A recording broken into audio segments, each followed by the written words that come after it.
తల్లోజు ఆచారి కరుడుగట్టిన కాషాయ పార్టీ నేత. ఇంకా చెప్పాలంటే ఉమ్మడి పాలమూరు జిల్లాలో బీజేపీకి పెద్ద దిక్కు. పార్టీలకు అతీతంగా ఆచారిపై అందరికీ సాఫ్ట్ కార్నర్. అధికార పార్టీపై ఆచారి ప్రదర్శించే దూకుడు, అడుగడుగునా హిందుత్వ భావాజాలం, కల్వకుర్తి ప్రజల్లో ఆచారిపై ఉన్న సానుభూతి, బీజేపీ జాతీయ స్థాయి నేతలతో సన్నిహిత పరిచయాలు చెప్పుకోవడానికి ఇలా ఆచారికి చాలా ఎసెట్స్ ఉన్నాయి. అసలు రాష్ట్ర వ్యాప్తంగా జనంలో మంచి గుర్తింపు ఉన్న నేతల్లోనే ఆచారి ఒకడంటే అతిశయోక్తి కాదు. ఇన్ని క్వాలిఫికేషన్స్ కూడా ఆచారిని ముందస్తు ఎన్నికల్లో గెలిపించలేకపోయాయి.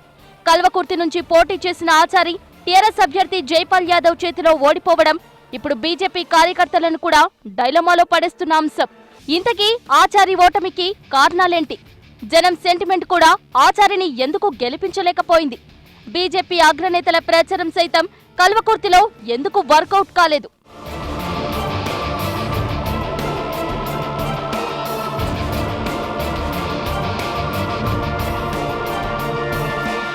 తల్లోజు ఆచారి ఉమ్మడి మహబూబ్ నగర్ జిల్లా కల్వకుర్తి నియోజకవర్గం ఆమనగల్లో జన్మించిన ఆచారి హిందుత్వ భావజాలంపై తనకున్న మక్కువతో బీజేపీ నుంచి పొలిటికల్ ఎంట్రీ ఇచ్చాడు. ఆమనగల్ పంచాయతీ వార్డు సభ్యుడిగా మొదలుపెట్టిన ఆచారి రాజకీయ ప్రస్థానం తక్కువ సమయంలోనే బీజేపీలో సొంత గుర్తింపు తెచ్చుకునేలా చేసింది. ఈ క్రమంలోనే ఆమనగల్ పంచాయతీ సర్పంచ్గా కూడా పనిచేశాడు. ఉమ్మడి పాలమూరు జిల్లాకు బీజేపీ అధ్యక్షుడిగా పార్టీని బలోపేతం చేసిన క్రెడిట్ కూడా ఆచారిదే. కల్వకుర్తిలో పార్టీకి పెద్ద దిక్కుగా మారిన ఆచారికి బీజేపీ నాయకత్వం మొదటిసారి 1999లో కల్వకుర్తి టికెట్ ఇచ్చింది. అప్పటి నుంచి వరుసగా 2014 వరకు కల్వకుర్తి నుంచి టికెట్ లభించిన ఆచారిని మాత్రం ఎప్పుడూ విజయం వరించలేదు.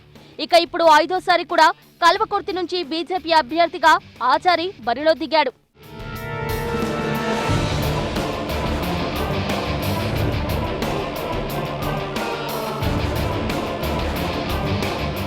తల్లోజు ఆచారి.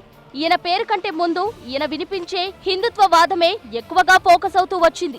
అందుకే కేవలం మహబూబ్ నగర్ జిల్లాలోనే కాదు, రాష్ట్ర వ్యాప్తంగా కూడా ఆచారి అభిమానులను సంపాదించుకున్నాడు. తన పార్టీ విధి విధానాల విషయంలో ఎక్కడా రాజీ పడని తీరు కేంద్ర బీజేపీ అధిష్టానం దగ్గర కూడా ఆచారికి సొంత ఈమె తెచ్చిపెట్టింది. కరుడుగట్టిన హిందుత్వవాదిగా తనపై పలుసార్లు విమర్శలు వచ్చినా ఎక్కడా తన సిద్ధాంతాన్ని వినిపించడంలో ఆచారి వెనక్కి తగ్గలేదు. ఇలా అనడం కంటే ఎదుట ఉంది ఎంతటి వారైనా ఆచారి భయపడడనే టాక్ తెచ్చుకున్నాడు. అసలు కల్వకుర్తిలో ఆచారి అంటే బీజేపీ, బీజేపీ అంటే ఆచారి అనే పేరు ఆయనకు సొంతమైంది. ఇదే సమయంలో ప్రభుత్వ వైఫల్యాలను ప్రజల ముందు బయటపెడుతూ కల్వకుర్తి ప్రజల్లో కూడా ఎప్పుడూ జనంతో ఉంటాడనే పేరు తెచ్చుకున్నాడు.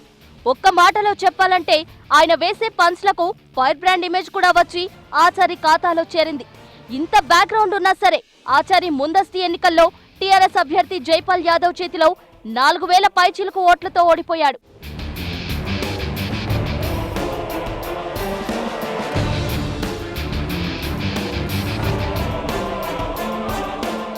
బీజేపీ నుంచి తెలంగాణ ముందస్తు ఎన్నికల్లో రాష్ట్ర వ్యాప్తంగా పోటీ చేసిన అభ్యర్థుల్లో తప్పకుండా గెలుస్తాడని బీజేపీ నేతలు అంచనా వేసిన వ్యక్తి ఆచారి.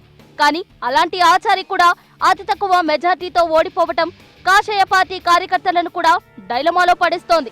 ఆచారి ఓటమికి పలు కారణాలున్నాయనే చర్చ నడుస్తోంది. ఇప్పటి పోటీని పక్కన పెడితే ఇప్పటిదాకా ఆచారి 4 సార్లు కల్వకుర్తి నుంచి, అంటే దాదాపు 20 ఏళ్ల నుంచి ప్రతిసారి పోటీ చేసి ఓడిపోతూనే ఉన్నాడు. గత ఎన్నికల్లో తక్కువ మెజార్టీతో ఓడిపోవడం వల్ల ఈసారి ఎలాగైనా ఆ సానుభూతి కలిసి వస్తుందని లెక్కలు కట్టాడు. కానీ ఆచారి ధీమా, ఆయన సానుభూతి లెక్కలు చివరకు పటాపంచలయ్యాయి. కాంగ్రెస్ నుంచి పోటీ చేసిన సిట్టింగ్ ఎమ్మెల్యే వంశీచందర్ రెడ్డి కారణంగా ఆచారి ఓటు కొంత చీలిందనేది వాస్తవం. దీనికి తోడు స్వతంత్రులుగా పోటీ చేసిన అభ్యర్థులు మరికొన్ని సీట్లను చీల్చగలిగారు. ఇదే సమయంలో టీఆర్ఎస్ సంక్షేమ పథకాలు గత ఎన్నికల తర్వాత జైపాల్ యాదవ్ నియోజకవర్గంలోనే ఉండి పార్టీపై పెట్టిన ఫోకస్ కూడా ఆచారి ఓటమికి కారణమయ్యాయంటున్నారు.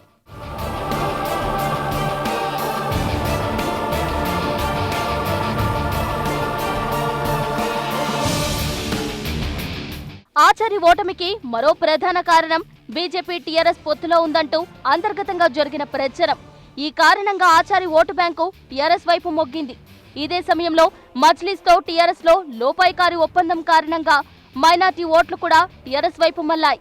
సామాజిక వర్గ సమీకరణాలు కలగుర గంపలా ఉండే కల్వకుర్తిలో ప్రత్యేకించి టీఆర్ఎస్ చేపట్టిన గొర్రెల పంపిణీ లాంటి కార్యక్రమాలు జైపాల్ యాదవ్ కు ప్లస్ అయ్యాయి. ఆచారి ఓటమికి మరో ప్రధాన కారణం ముందు నుంచి తన ప్రచారంపై ఆచారి ఒక్కడే సోలోగా దృష్టి పెట్టడం. తెలంగాణ బీజేపీ నేతలంతా ఎన్నికల బరిలో దిగి ప్రచారంలో బిజీ అవ్వడంతో ఆచారి ఒక్కడే ప్రచారంపై ఫోకస్ పెట్టాల్సి వచ్చింది. ఇదే సమయంలో అమిత్ షా లాంటి నేతలు ప్రచారం కోసం పోలింగ్ దగ్గర పడేదాకా రాకపోవడం కూడా ఆచారికి మరికొంత మైనస్ అయింది. మరోవైపు పరిపూర్ణానంద లాంటి వాళ్ళు ఆచారి తరపున చేసిన ప్రచారం, వివాదాస్పద వ్యాఖ్యలు, కరడుగట్టిన హిందుత్వవాదిగా ఆచారికి ఉన్న గుర్తింపు ఆయనను కొన్ని వర్గాల ఓటర్లకు దూరం చేసిందంటున్నారు. వంశీతో పడని కారణంగా గతంలో టీఆర్ఎస్ లో చేరిన కాంగ్రెస్ సీనియర్ నేత జైపాల్ రెడ్డి అనుచరులు కూడా ఆయన సూచనతో తిరిగి కాంగ్రెస్ లో చేరడంతో వంశీ వైపు కొన్ని ఓట్లు వెళ్లాయి. ఇంతటి ట్రయాంగిల్ టఫ్ ఫైట్ లో కూడా రెండో స్థానంలో నిలిచిన ఆచారి ఈసారి కూడా అసెంబ్లీలోకి అడుగు పెట్టలేకపోయాడు.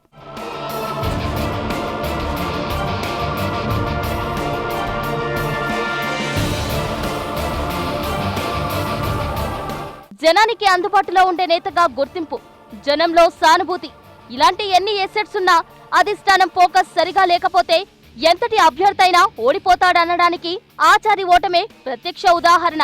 అందుకే ఇప్పుడు ఆచారి ఒక్కడే కాదు, ఆయన ఓటమిని బీజేపీ అధిష్టానం కూడా విశ్లేషించుకోవాల్సిన పరిస్థితి.